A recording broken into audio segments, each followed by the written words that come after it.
விதி மாற்றக்கூடிய ஒரு தன்மையை அங்கே வந்து அந்த பிரம்மாவுக்கு கொடுத்து, அந்த பிரம்மாவுக்கு அங்கே ஒரு கோவிலை அமைச்சு, அந்த பிரம்ம தீர்த்த குளத்தில் முன்னோர்களுக்கு மோட்ச தீபம் ஏற்றக்கூடிய அந்த விளக்கத்தை உருவாக்கி நிறைய பேருக்கு இன்னைக்கு நன்மை நடந்துக்கிட்டு இருக்கு. சரி, இந்த பிரம்மா எங்கே இருக்கார்?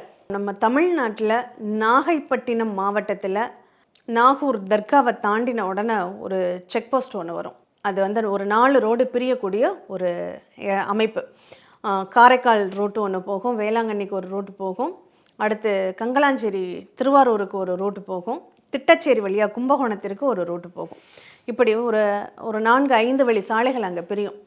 அந்த இடத்துல அந்த செக் போஸ்ட்லேருந்து ஒரு 500 மீட்டர் தூரத்தில் காத்யாயினி அம்மன் பச்சைவாழி அம்மன் அருள் சக்தி பீடம் அப்படிங்கிறது இருக்குது.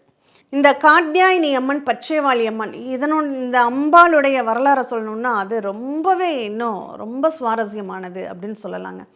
ஏன்னா இங்கே ஒரு நீர்நிலைக்கு ஒரு கடற்கரை ஓரத்தில் அந்த காத்யாயினி அம்மன் பச்சைவாழி அம்மன் பார்வதி தேவியாகவும் கங்கா தேவியாகவும் நம்ம வந்து கேள்விப்பட்டிருக்கோம். சக்தியாக இயங்குபவர் பார்வதி தேவி, அந்த ஈசனுடைய முடியில் இருந்து கங்கையாக இயங்கக்கூடியவர் கங்காதேவி அப்படின்னு. அந்த 2 சக்திகளும் ஒரே கருவறைக்குள்ளே இருந்து அந்த கருவறைக்குள்ள மடியில் குழந்தை முருகனையும் கையில் வைத்த திருக்கோலத்தில் அவ்வளோ அற்புதமாக அவங்க பல வருஷம் 2000 வருஷம் முந்தைய ஒரு ஆலயம். இது பழமையான ஆலயம்.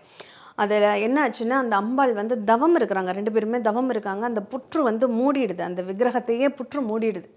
அதுக்கப்புறம் ஒரு கால சூழ்நிலையில் அங்கே சிறுவர்கள் விளையாடும்போது அந்த புற்றை போய் பார்த்து அதில் அந்த அம்பாள் இருக்கிறத வந்து தெரிஞ்சு அதை கண்டுபிடிச்சி அதை இப்போ வழிபாட்டுக்கு பண்ணிக்கிட்டு இருக்காங்க. அந்த கோவிலினுடைய திருப்பணியும் இப்போ நடந்துக்கிட்டு இருக்குது.